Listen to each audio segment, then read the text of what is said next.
Hey guys, I know I already recently posted a deck tech video for the Black Red budget modern zombies deck, but I went and did some play testing with the deck as I had it, and I realized that it had some weaknesses and that I could improve the sideboard to help deal with these weaknesses. And so I made a number of changes to the sideboard. So this video is mostly a sideboard tech video. I made a few minor changes, I guess, to the main board, but the sideboard is what has gotten a big overhaul. Um, One of the big cards right now in standard, I mean in modern rather, is collected company, and my deck really struggles to beat that. The deck usually is winning up until turn 3, this deck, and then our opponent collected companies and gets ahead of us on board, and that's a pretty big problem. So I decided to put Duress in my sideboard, and it probably should have been there anyway because it's also pretty good against combo decks. If you can turn one Duress and remove one of their combo pieces, then you're in pretty great shape. So I added Duress to the sideboard.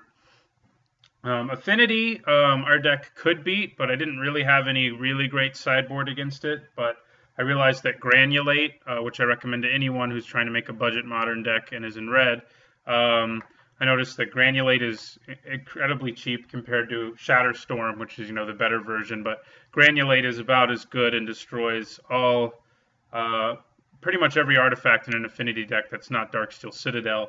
So I figured getting those in the sideboard would be good.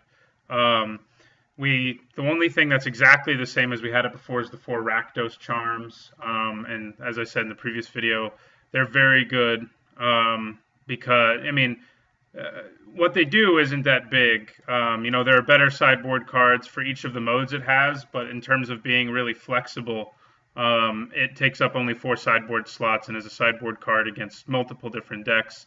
The exile all cards from target player's graveyard effect is huge against Reanimator. It can also be useful against decks who are running Snapcaster Mage and things like that.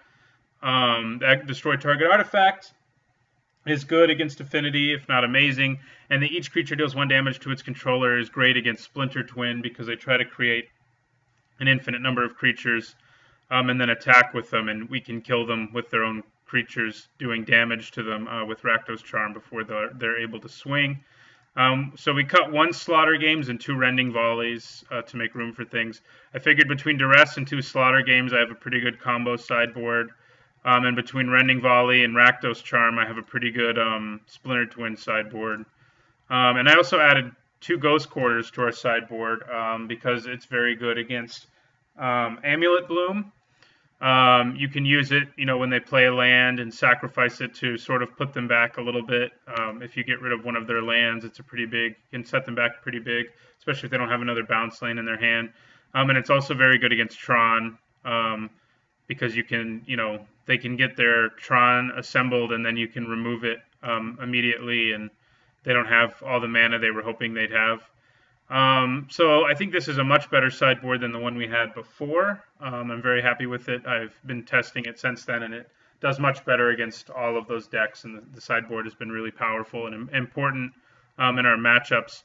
But I also made one other small change, a couple small changes to the main board. And the big one is I switched out our 4 Rakdos Guild Mages for 4 Stromgald Crusaders.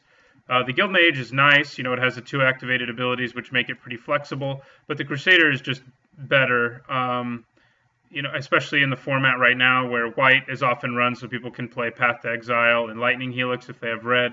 A creature who's immune to those is big. And it also gives us some more reach in that we can make our Stromgald Crusader fly and do damage in the later game when the board might stall out against some opponents. And I think that's pretty big.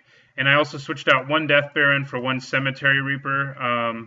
Creature cards in the graveyard, because of the Goryo's Vengeance reanimation decks, are a big deal right now, and his ability to remove them is nice. And plus, once we're in top deck mode, he can start making zombies anyway.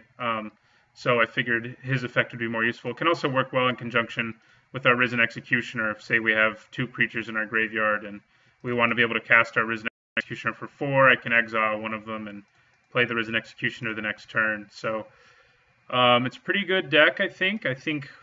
I'm hoping we do pretty well in the Modern Festival.